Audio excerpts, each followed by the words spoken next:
individual one of those billion frames per second, there is an infinite amount of those individual frames, such as for me, let's say that this here is a frame, but at the same time there is an infinite number of frames of my own version of the Earth reality.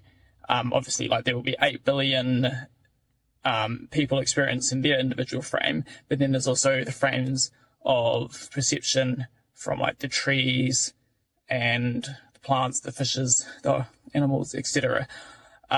Or is it more so that from my perspective there is the infinite frames, but then from other people they don't exist within my frame until I observe them? Thank you for answering my question. Good day. Yes, to a degree, but understand that even though there are infinite frames in all the directions that you mentioned, not all of them are relevant for your particular timeline experience.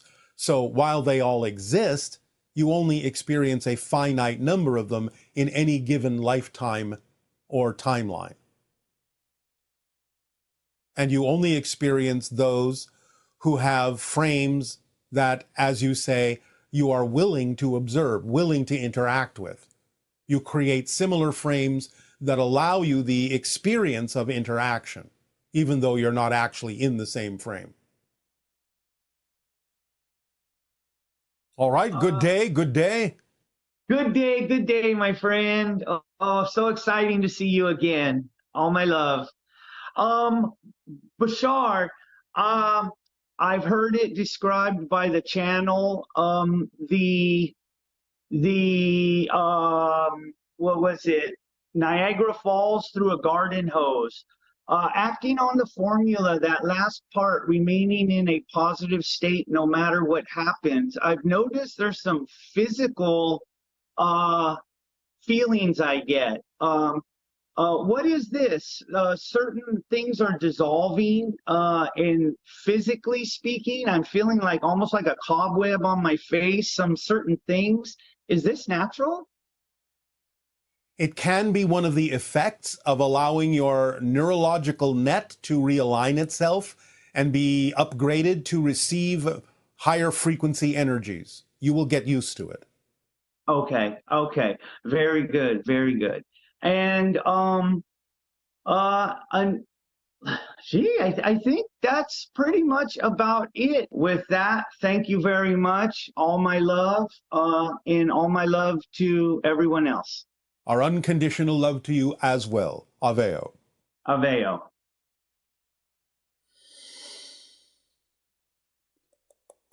Hello, Bashar. This is Erin from Toronto. I had a question about genetics.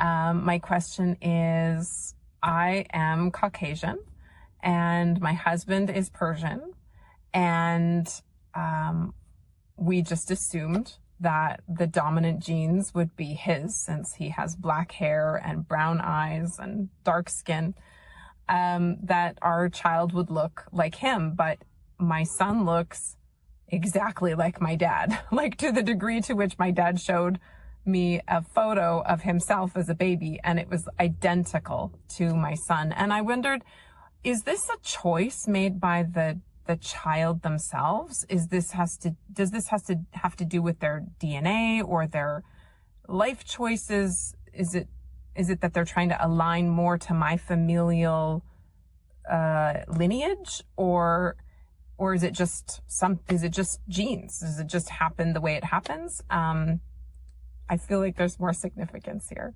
I would just like to have a bit better understanding. Thank you so much.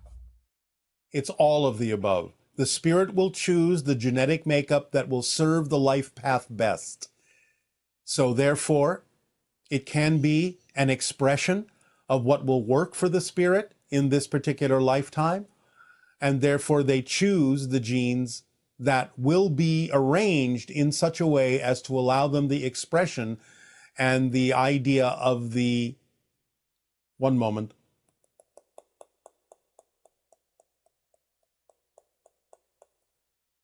strongest connection to the future hybrids possible. Good day. Hi, Bashar. I'm very grateful for this interaction. All right. Please speak up. Yes. I've always felt very disconnected and overwhelmed, in this world since I was very young. And I started for a very young age, questioning, look for the sense of existence.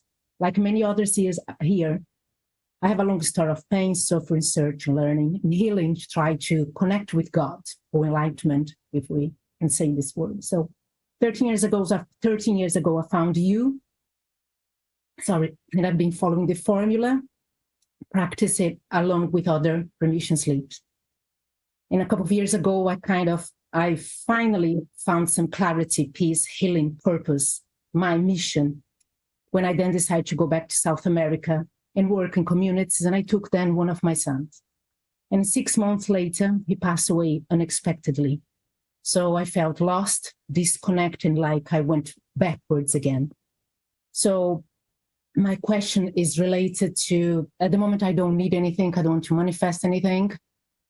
My question is actually, how can we end the suffering of our minds and be one with God? By understanding that you have lost nothing but gained everything. These things happen by agreements. The timing of your son's passing is something that can actually aid and assist you in stretching your mind towards spirit by reaching out to him, by connecting to him more strongly, and not feeling it as a loss, but feeling it as an expansion. For you exist in spirit alongside him as well, eternally. So if you begin to rearrange your point of view and understand that you are there with him and that he is always with you, then you can expand your understanding, not feel it as a sense of loss, and move forward with purpose. So your opinion, is grief a form of attachment? It is to some degree an attachment to the idea that you have lost something, that something is missing from your life. Now, we understand that a brief amount of it can be healthy for you to let go of that idea, but the longer you hold on to grief, it actually prevents the spirit from reaching out and communicating with you. Because the idea is that when they attempt to do so, it will remind you of them, and as long as you remember them through the idea of loss, you will always feel the connection as more grief, rather than opening up to the idea that it is a communication coming from them. And is anything we could say to help me in this process? I have just given you the understanding. Listen once again. You have to understand that anytime you feel grief, it may be representative of an attempt by your son's spirit to communicate to you. But as long as you look at the idea of his death as a loss, you will experience the communication as grief, instead of opening up to the idea that he is attempting to help you by stretching your consciousness and retraining your consciousness to focus on him in spirit. Okay, thank you. If I haven't made another question, in relation to the Ascended Masters, how can they help us as an individual or collectively? Should we follow their guidance, or can we connect it spiritually with them? All Ascended Masters can be connected to. Anytime that you feel a connection to them, think of them, you are connecting to their frequency. But all Ascended Masters are basically telling you the same message. It is not about following them. It is about understanding that you have the same potential as they do, to be like them, to know that you are like them, to realize your full potential. So the idea is that they act as reflections of what you can achieve.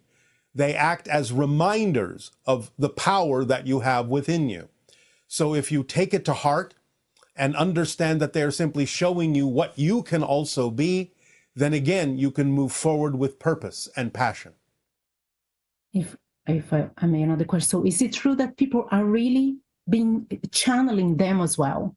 Sometimes you have to have the discernment to tell the difference when it may be a true channeling or when it may simply be an aspect of the channel's own consciousness, which sometimes can still be positive.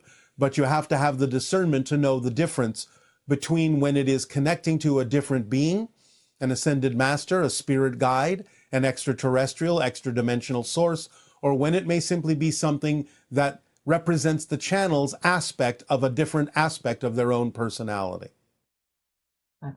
The idea fundamentally is, if the information is positive, constructive, self-empowering, then it doesn't really matter where it comes from, as long as it benefits you in your life and allows you the opportunity to exercise your free will to be who you are. If it is in any way, shape, or form controlling or restrictive in that sense, then it is obviously, more often than not, an aspect of the channel's personality that they have yet to integrate within themselves. Thank you. Thank you so much, Bashar. You are so welcome. Aveo. Aveo, thank you.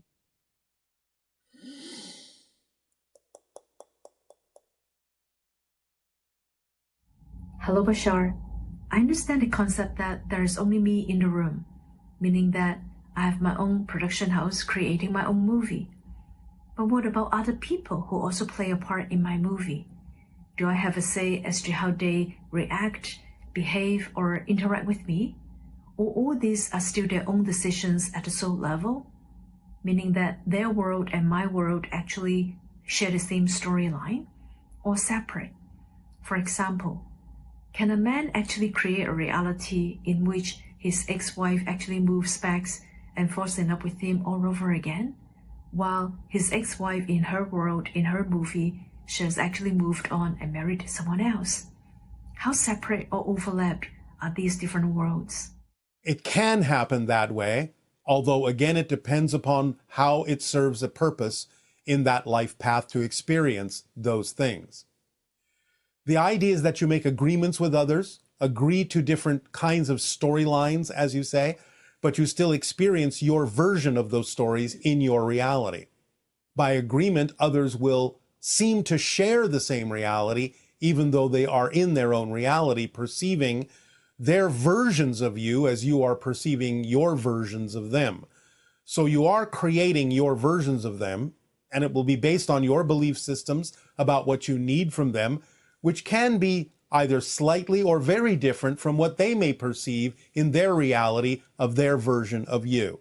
It just depends on how closely aligned the different versions have agreed to be in terms of what you experience with each other in creating those representations of each other in your own realities. But again, sometimes it can diverge quite readily, quite far, and sometimes it will stay very closely aligned, depending upon the agreement you have made and what purpose it serves to either remain aligned or misaligned. Good day, good day. Ha'ata Bashar. Ha'atu. Ha'atu. Wow. I feel great. It's a great day. All right.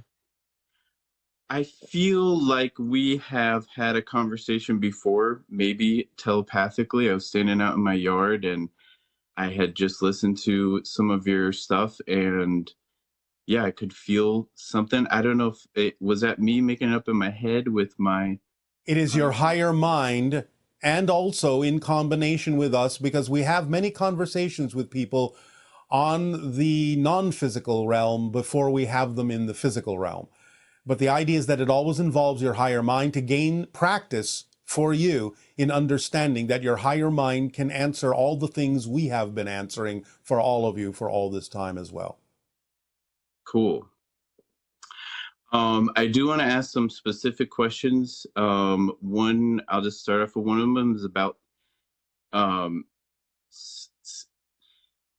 a farmer. I work with the land, and I heard you talk about the Lyrians, and I just want to, I guess, talk more about like water, plants, animals, the energy of those things, and my relationship with them, and how I can evolve those. Like, I know water bending is a thing.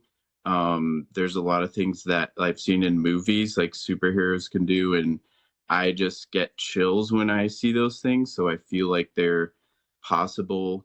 All of them happen in spirit.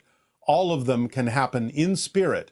Some of them can be brought into the physical realm if you allow yourself to see the physical realm as an extension of spirit more strongly. Not all of them are relevant for your particular life path, but certainly by allowing yourself to understand yourself as an extension and an expression of nature, as nature, rather than being in nature, then you can blend more fully with the idea of the consciousness of nature in all its forms, plant and animal, and elements, and allow yourself more efficacy with the communication with those particular forms of consciousness as well. Being a farmer, in a sense, you have a head start on this because you understand how to work with the land. Allowing yourself to understand everything that's physical as being an extension and an expression of spirit can also help you accelerate your ability to receive and send communications to all the elements we have mentioned. Cool.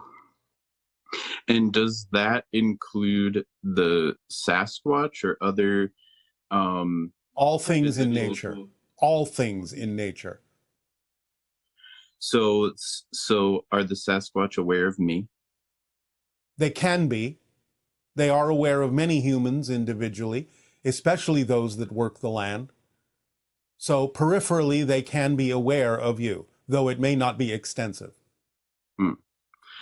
What is a way to sort of invite them, I guess, or Go into the forests where it has been said they inhabit, where it has been said they visit, and allow yourself to begin the cryptic meditations that Willa has delivered to all of you in the past.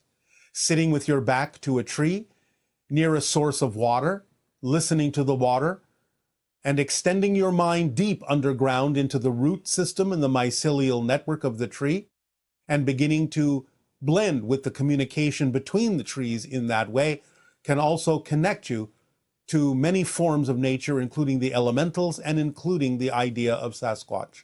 Begin those kinds of meditations on the cryptic journey, and it can improve your ability to perceive and receive communication from many different kinds of beings that exist that many people on your planet don't even know about.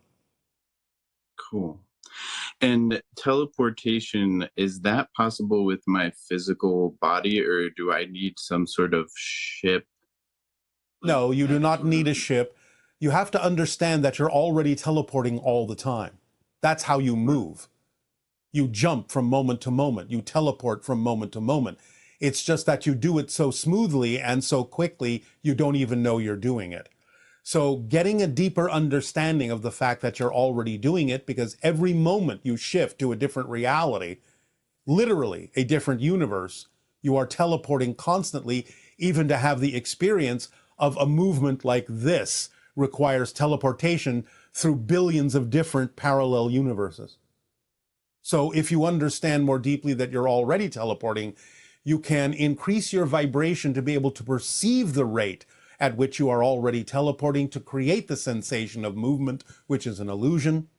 And therefore, by increasing your frequency, you can match the frequency more readily of how you are shifting from reality to reality and perceive that you are always teleporting. And in doing that, you can learn to teleport in different ways that are more perceivable by those around you. But again, it depends on whether this is relevant for your life path. Cool. And I've heard you say before that when the earth changes, it's not the earth changing, it's me shifting into different versions of earth. As I just explained again. Yeah. So what is my desire to regenerate the earth, to regenerate the land, if it's me shifting into something different? The desire is to be a living example of the state of being and the actions that go along with that state of being that allow others to see in you how they can also choose to shift to versions of Earth that are more reflective of what they prefer. Cool. And one of my last questions here, I want to get a little bit more specific about my personal myself.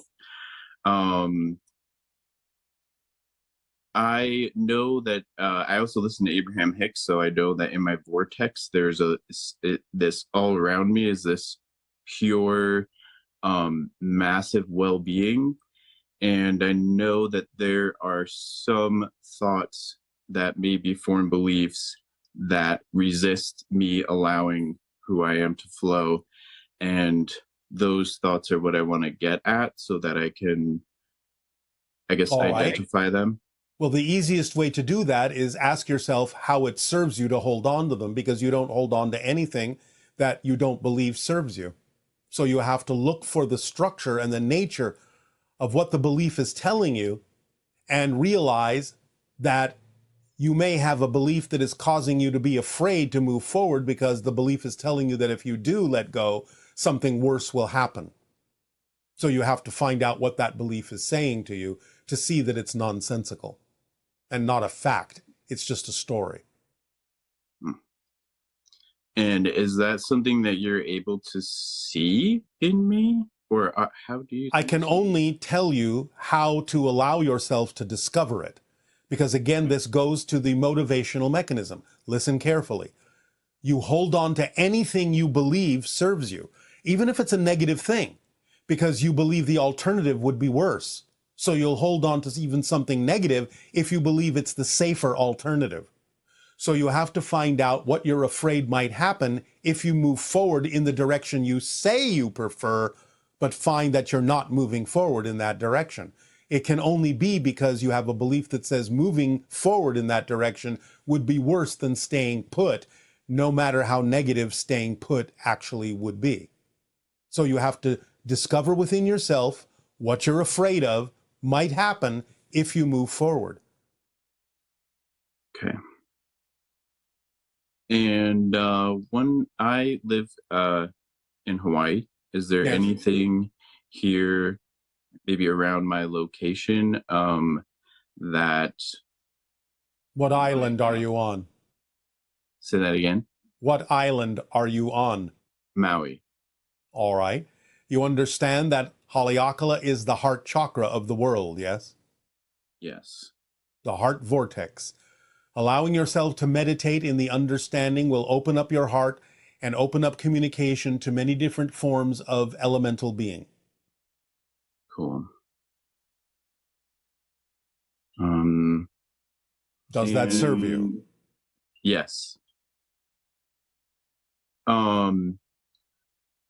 What about my last question is about you. Yes. Do you have human friends? Do you ever hang out on Earth? I have not Do you set wanna be foot friends? upon your planet at this time. My ship is in your atmosphere, but I have not set foot upon your planet at this time. We consider all humans potentially to be our friends if they are willing to be so. Well, I am, and it'd be cool to hang out. There may come a time when that is possible physically. For now, it is not yet the time. Okay. And my last question that comes up is about dragons. Dragons are a projection of a certain interdimensional form of consciousness that is interpreted in your reality as the form of a dragon. That's not how they look in their own reality, but it is an expression of ancient wisdom and great power that takes that form because that's the form that your physical reality best interprets those interdimensional forms of consciousness. Cool. Okay. So the Thank Moho. You said that was your last question. Yes. Thank Then you. we thank you for your interaction, our unconditional love to you. Aveo.